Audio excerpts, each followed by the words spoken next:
तो चैप्टर 12 के 1 से 7 तक तो सवाल हो चुके हैं। अब इस 8वें सवाल में कह रहा है कि पृथ्वी पर बिंदु सी से एक ऊर्ध्वाधर मीनार के दो बिंदुओं ए और बी के उन्नयन कोण क्रमशः 60 अंश और 30 अंश हैं।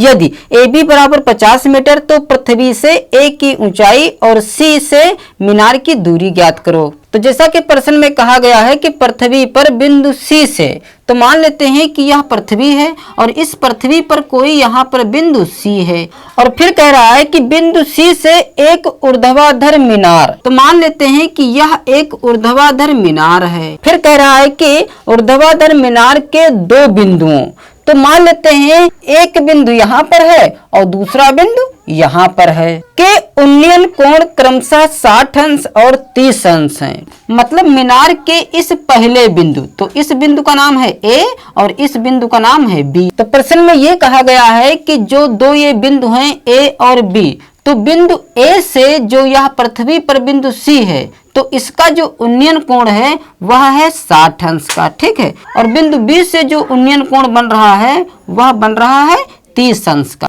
तो चूंकि यह धरातल है तो इसको हम इस प्रकार से मिला सकते हैं। और प्रश्न में यह भी दिया हुआ है कि ए बी बराबर 50 मीटर, मतलब ए से बी तक की जो दूरी है वह है 50 मीटर। फिर प्रश्न कह रहा है तो पृथ्वी से ए की ऊंचाई, तो चूंकि यहाँ पर पृथ्वी है तो यहाँ से हमें इस बिंदु ए की ऊंचाई पता करना है। तो इसका भी कोई नाम दे दें, मान लेते हैं इसका नाम है डी। मतलब पहले हमें एडी पता करना है। और फिर सवाल कह रहा है कि और सी से मीनार की दूरी ज्ञात करो। मतलब जो यह बिंदु है सी, तो इस बिंदु से जो यहाँ पर यह मीनार है, तो हमें यह पता करना है कि इस बिंदु से इस मीनार की दूरी कितनी है। तो हमें सी डी ज्ञात करना है और ए डी ज्ञात करना है। तो इस वक्त देखिए हमारे पास दो उन्नयन कोण दे रखे हैं, एक 30 अंश और एक 60 अंश। तो पहले हम एक कोई भी उन्नयन कोण ले लें, या तो 30 अंश वाला ले लें या तो 60 अंश वाला ले लें। तो सबसे पहले हम इस 30 अंश वाले को ले रहे हैं। तो लिखेंगे समकोण त्रिभुज BDC में, समकोण त्रिभुज यह इसलिए है क्योंकि यहाँ पर 90 डिग्री का कोण बन रहा है। चूंकि इन दोनों का मान तो हमारे पास है नहीं और जरूरत हमें BD की भी है और जरूरत हमें CD की भी है। तो चूंकि यह तो लंब है और यह आधार है, ठीक है। तो लंब और आधार किस में आता है? तो लंब और आधार tan थीटा में आता है। तो समकोण त्रिभुज BDC में tan 30 अंश बराबर लंब बटे आधार। तो लंब है BD, तो BD बटा आधार है CD।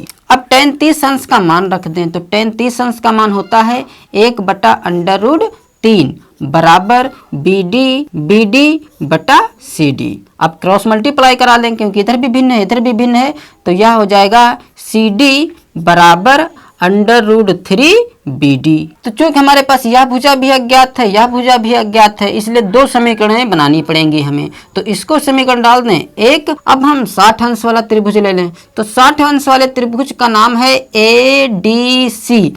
तो लिखेंगे अब त्रिभुज ADC में,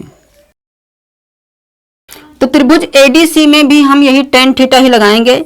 तो थीटा की जगह पर 60 अंश रखेंगे बराबर लंब बटा आधार। तो लंब का नाम इस वक्त है AD, ठीक है, क्योंकि यहाँ से यहाँ तक की हम दूरी लेंगे। तो लंब है AD और बटे में हमें रखना है आधार जो कि है CD या DC। तो tan 60 अंश का मान रखते हैं जो कि होता है √3 बराबर AD बटा CD। अब यहाँ पर एक चीज हमें ध्यान देनी होगी कि जो AD है यह दो भागों में बटी हुई है। जैसे देखिए यहाँ पर AD यह भुजा एक है इस प्रकार से, ठीक है, यह है A और यहाँ पर है D और यहाँ पर है बिंदु B। तो मान लेते हैं कि यह बिंदु है B। तो देखिए A और D एक पूरी भुजा है, तो चाहे तो AD को दो भागों में बांटा जा सकता है, ठीक है। एक तो AB भी है एक भुजा और दूसरी भुजा है BD। मतलब यदि AB और BD को जोड़ दिया जाए तो एक भुजा बन जाएगी पूरी पूरी AD। मतलब AD को हम लिख सकते हैं AB प्लस BD। मतलब इस AD की जगह पर हम AB प्लस BD लिख सकते हैं। तो पुनः यहाँ पर लिखेंगे √3 बराबर इस AD की जगह पर लिख दें AB प्लस BD और अपान में है CD। तो अब देखिए हमारे पास AB का मान तो दिया हुआ है, ठीक है, जो कि AB का मान है 50 मीटर। तो हम इस AB की जगह पर 50 लिख सकते हैं। तो क्या हो जाएगा, √3 बराबर इस AB की जगह पर 50 रख देंगे और प्लस BD और बटे में है CD। तो इस CD का भी मान हमारे पास समीकरण 1 में दिया हुआ है, जो कि लिखा है कि CD बराबर √3 BD। तो हम इस CD की जगह पर लिख सकते हैं √3 BD।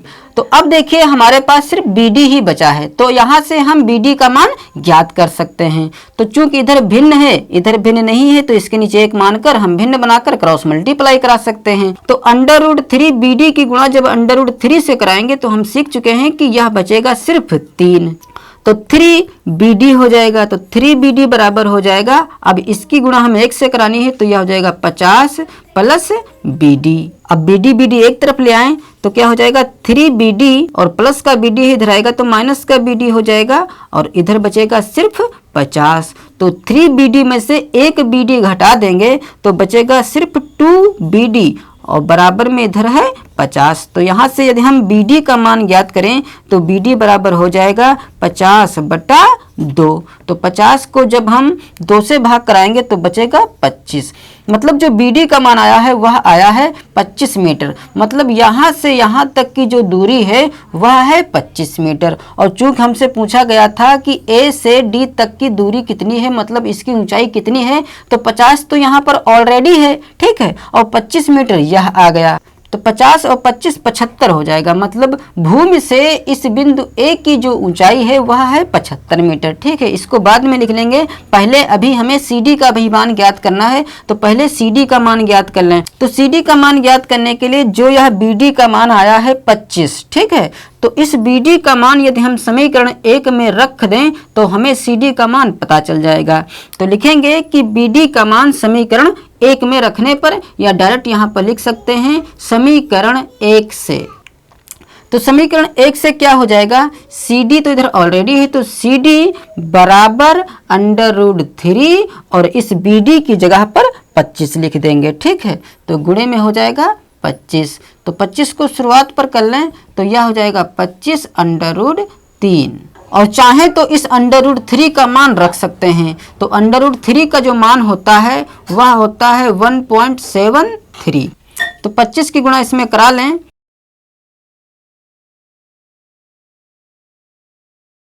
तो हमें प्राप्त होगा 43.25 और बुक में आंसर दिया हुआ है 43.3, ठीक है। तब हम क्या करेंगे, जैसा कि हम सीख चुके हैं कि जिस अंक को हम हटाते हैं दशमलव के बाद वाला, तो यदि वह 5 से बड़ा होता है तो उससे पहले वाला अंक एक बढ़ा देते हैं।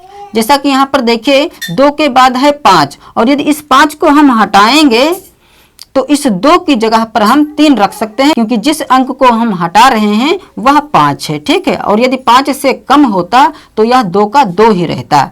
तो हम इसको लिख सकते हैं 43 पॉइंट, इस 5 को हटाएंगे तो इस 2 की जगह पर 3 हो जाएगा। तो लिखेंगे अतः पृथ्वी से A की ऊंचाई, तो पृथ्वी से, यहाँ पर पृथ्वी है तो पृथ्वी से A की ऊंचाई कितनी हो जाएगी, BD प्लस 50, ठीक है। तो BD का मान आया है 25, तो 25 और प्लस 50 मतलब यह टोटल हो जाएगा 75 मीटर। और प्रश्न में यह पूछा गया था कि C से मीनार की दूरी कितनी है, तो लिखेंगे तथा C से मीनार की दूरी, तो C से मीनार की दूरी कितनी है, हमारे पास आया है 43.3, वो भी मीटर में, ठीक है। अतः एक आंसर हमारा यह हो जाएगा और दूसरा आंसर यह हो जाएगा। अब इस नवे सवाल में देखिए कह रहा है कि एक खंभे के पाद से एक मीनार के शीर्ष का उन्नयन कोण 45 अंश और खंभे की चोटी से जो 50 मीटर ऊंची है उन्नयन कोण 30 अंश है। मीनार की ऊंचाई तथा खंभे से उसकी दूरी ज्ञात करो। तो इस प्रश्न में खंभे और मीनार की बात की गई है। तो पहले हमें एक खंभा बनाना पड़ेगा और एक मीनार बनानी पड़ेगी।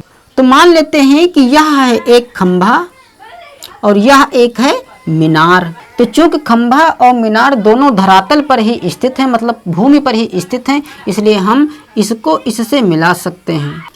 तो कहा गया है कि एक खंभे के पाद से, तो देखिए जो पाद होता है तो पाद को हम निचले सिरे को पाद कहते हैं, ठीक है, और जो ऊपरी सिरा होता है उसे कहते हैं शीर्ष। तो प्रश्न में कहा गया है कि एक खंभे के पाद से, तो यह खंभा है और इसका पाद बिंदु यह होगा, ठीक है। तो इसका नाम भी दे दें, यह है ए, यह है बी, यह सी और यह डी। तो प्रश्न कह रहा है कि खंभे के पाद से एक मीनार के शीर्ष का उन्नयन कोण 45 अंश है। तो यह है खंभा और यह है मीनार, और मीनार का जो शीर्ष है वह यहाँ पर है बिंदु डी पर, ठीक है।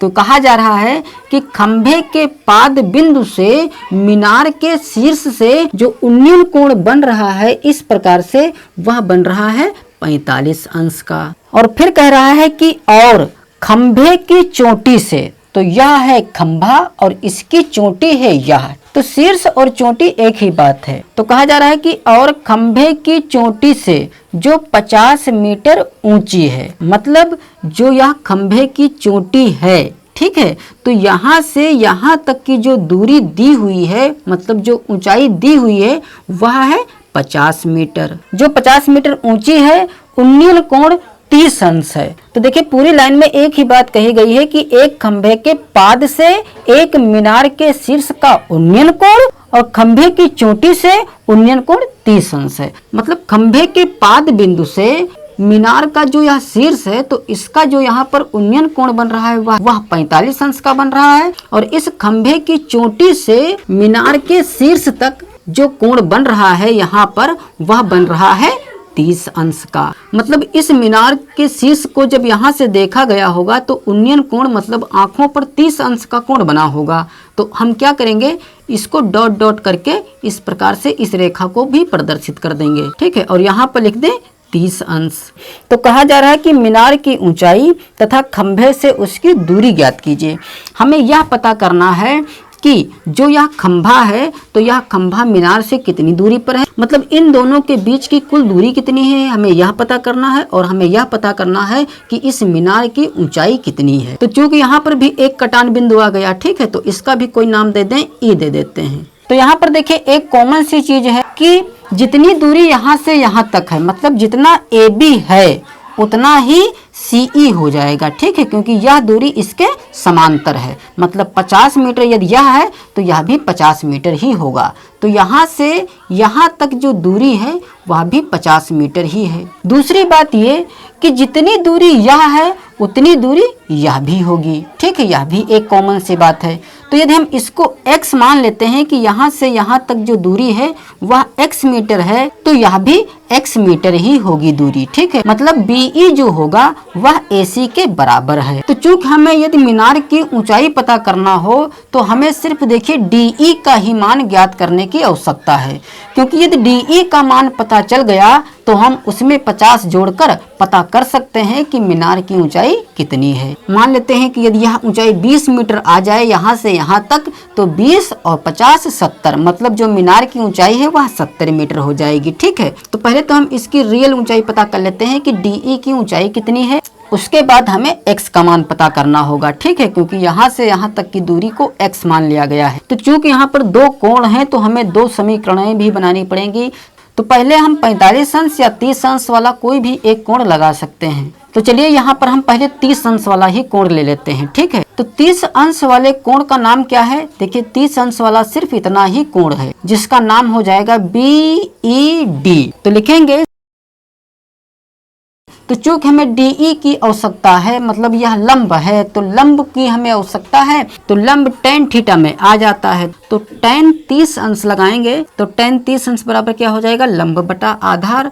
तो लंब इस वक्त है DE, तो लिखेंगे DE और बटे में आधार। तो आधार यहाँ पर है BE और जो BE है वह AC के बराबर है, ठीक है, और AC को x मान लिया गया है, तो हम बटे में x रख सकते हैं या यहाँ पर BE भी रख सकते हैं। तो यहाँ पर लिख भी सकते हैं चूंकि AC जो है वह BE के बराबर है और इसको x के बराबर मान लिया गया है। अब इसको हल कर लें तो tan 30 अंश का मान हम जानते हैं 1/√3 होता है और बराबर DE/x। अब चूंकि इधर भी भिन्न है इधर भी भिन्न है तो क्रॉस मल्टीप्लाई कराएंगे तो x अक्कम x बराबर √3 DE।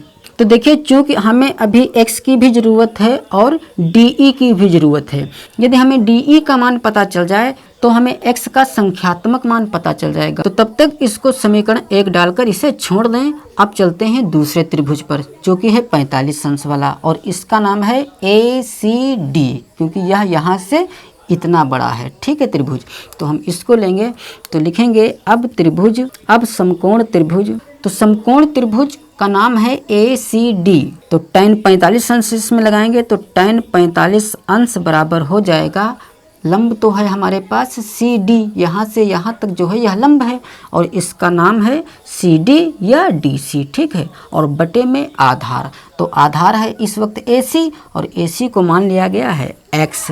तो tan 45 अंश का मान होता है 1 बराबर हो जाएगा CD/x। तो चूंकि इधर भिन्न है तो इसके नीचे भी हम 1 मानकर भिन्न बना सकते हैं, तो क्रॉस मल्टीप्लाई हो जाएगी तो x अक्कम x बराबर CD अक्कम CD हो जाएगा। अब यहाँ पर एक चीज़ ध्यान देना होगा कि जो यहाँ से यहाँ तक दूरी है, जैसे कि पिछले भी सवाल में 2 टुकड़ों में एक ही भुजा टूटी हुई थी। ठीक है, तो यहाँ पर भी देखिए जो यहाँ से यहाँ तक दूरी है CD। ठीक है, तो यह भी देखिए 2 टुकड़ों में टूटी हुई है, एक तो है C से E तक की दूरी और एक है ED या DE। ठीक है, तो जो CD है वह CE और ED के योग के बराबर हो जाएगी, क्योंकि यदि हम इन दोनों भुजाओं को जोड़ दें तो एक भुजा बन जाएगी जो कि वह भुजा होगी CD। तो इस CD की जगह पर हम लिख सकते हैं CE + ED। तो अब यहाँ पर देखिए कि जो हमारे पास यह भुजा है CE, तो इसकी माप हमारे पास दी हुई है जो कि है 50 मीटर। ठीक है, तो इस CE की जगह पर हम लिख सकते हैं 50 मीटर। तो 50 + DE और इधर चल रहा है x। ठीक है, अब देखिए या तो हम समीकरण इसको 2 डाल सकते हैं, तो समीकरण जब 2 डालेंगे तो हम समीकरण 1 और 2 को बराबर करेंगे, मतलब तुलना कराएंगे, या ऐसे ही यहाँ से हम x का मान रख सकते हैं, क्योंकि x का मान हमारे पास दिया हुआ है समीकरण 1 में √3 DE। तो इस x का मान हम यहाँ पर रख सकते हैं। ठीक है, तो चलिए यहाँ पर हम इस x का मान यहाँ पर रख रहे हैं। तो x का मान दिया हुआ है √3 DE बराबर, तो x की जगह पर तो लिख दिया गया जो कि है √3 DE और बराबर में है 50 + DE। तो अब देखिए इधर भी DE है इधर भी DE है, तो इस DE को उठाकर इधर रख दें ताकि यह घट सके। तो चूँकि प्लस का है इधर आएगा तो माइनस का हो जाएगा और बराबर इधर बचेगा 50। कहेंगे हम DE कॉमन ले सकते हैं। ठीक है, क्योंकि DE इसमें भी है DE इस पद में भी है, तो जब हम DE कॉमन लेंगे तो इस पद में बचेगा सिर्फ √3 और इसमें बच जाएगा -1, क्योंकि DE अक्कम DE और बराबर इधर 50 है। तो यहाँ से यदि हम DE का मान पता करें तो DE बराबर क्या हो जाएगा 50, और चूँकि जो यह √3 - 1 ब्रैकेट में है यह गुणे में है, इधर आएगा तो बटे में हो जाएगा √3 - 1। ठीक है, तो जैसा कि पिछले सवालों में हम हर का परिमेयकरण करते थे। ठीक है, तो इसमें भी हमें हर का परिमेयकरण ही करना पड़ेगा क्योंकि यहाँ पर अंडर आ गया है। तो हर का परिमेयकरण हम सीख चुके हैं कि जो यहाँ पर चिन्ह होता है, 2 यदि संख्याएं हैं तो यदि यहाँ पर जो भी चिन्ह होगा तो हम उसे बदल देंगे, मतलब प्लस का माइनस, माइनस का प्लस हो जाएगा और अंश और हर दोनों में गुणा करा देंगे। तो हम लिख सकते हैं √3 + 1 और बटा √3 + 1। ठीक है, यहाँ पर यदि प्लस होता तो यहाँ पर हम माइनस लेते। तो अब इसे सोल्व कर लें तो क्या हो जाएगा 50 और इंटू में हो जाएगा √3 + 1 और बटे में √3 - 1 √3 + 1। तो इसको हमें हल करना है।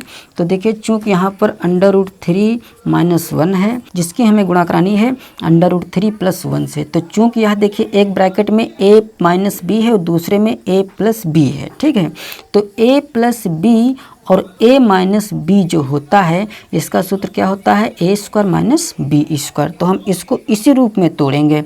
तो क्या हो जाएगा, √3 का होल स्क्वायर हो जाएगा और -1 का स्क्वायर हो जाएगा। तो √3 का स्क्वायर करेंगे तो इस स्क्वायर से रूट कट जाएगा तो बचेगा सिर्फ 3, तो 3 बचेगा और -1 का स्क्वायर करेंगे तो 1 ही आएगा, तो 3 माइनस हो जाएगा 1, मतलब बचेगा सिर्फ 2। ठीक है, मतलब जब इसकी गुणा कराएंगे तो हमें 2 प्राप्त होगा, तो हम बटे में 2 रखेंगे। अब इसको हम काट सकते हैं, तो 2 कम 2 और 25 दूनी 50, तो हमें मिल जाएगा 25 × √3 + 1। अब चाहें तो यहाँ पर हम √3 का मान रख सकते हैं, जो कि हम सीख चुके हैं। तो क्या होता है, 25 तो रहेगा ही रहेगा और इस √3 का मान रख सकते हैं 1.73 और +1।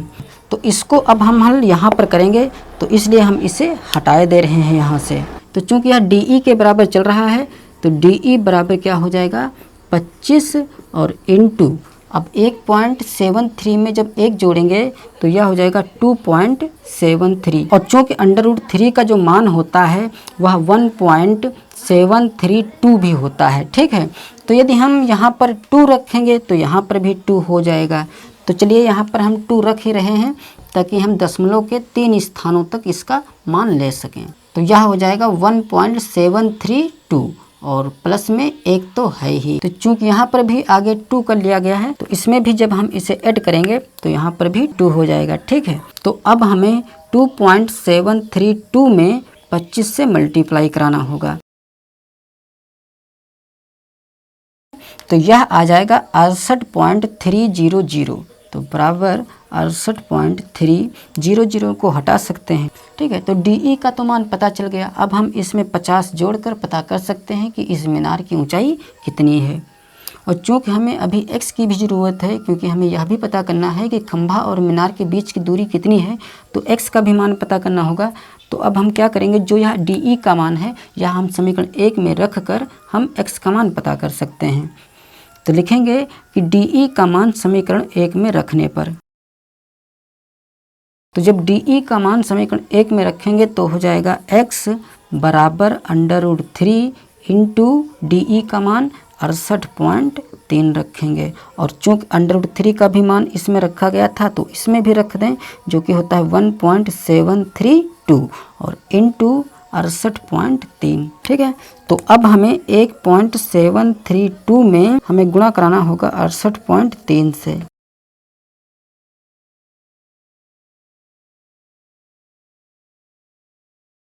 ठीक है, तो यह आ जाएगा 118.2956। तो चूँकि दशमलव के बाद 2 ही अंक काफ़ी होते हैं, तो चाहें तो हम इस 5 और 6 को हटा सकते हैं। तो 5 को हटाएंगे तो हम जानते हैं कि 5 या 5 से जब बड़ा होता है कोई अंक दशमलव के बाद और उसे हम हटाना चाहते हैं तो उससे पहले वाला 1 अंक बढ़ जाता है। तो यदि 5 को हटाएंगे तो इधर 1 अंक बढ़ जाएगा, तो 29 से यह 30 बन जाएगा। तो जब 30 होगा तो 1 0 फिर लास्ट में आ जाएगा, तो 0 को भी हम हटा देते हैं। ठीक है, तो हम क्या करें, इस 9 को या तो हटा लें, तो जब 9 को हटाएंगे तब भी इधर 1 अंक बढ़ जाएगा, क्योंकि 9 भी है 5 से बड़ा। ठीक है, तो यह हो जाएगा 118.3। मतलब खंभा और मीनार के बीच की जो दूरी आई है वह आई है 118.30 या 118.3 मीटर। तो मीनार और खंभे के बीच की दूरी तो हमें पता चल गई, मतलब एक आंसर तो हमें प्राप्त हो चुका है। ठीक है, अब हमें पता करना है कि इस मीनार की ऊंचाई कितनी है। तो मीनार की ऊंचाई पता करने के लिए हम 50 में इस ऊंचाई को जोड़ देंगे, जो कि आया है 68.3। मीनार की ऊंचाई बराबर 50 + 68.3, तो यह आ जाएगा 118.3 मीटर। मतलब दोनों आंसर एक जैसे ही आए हैं। मतलब खंभे और मीनार के बीच की जो दूरी है वह भी 118.3 मीटर है, और जो इस मीनार की ऊंचाई है वह भी 118.3 मीटर है। अतः यही दोनों हो जाएंगे हमारे आंसर।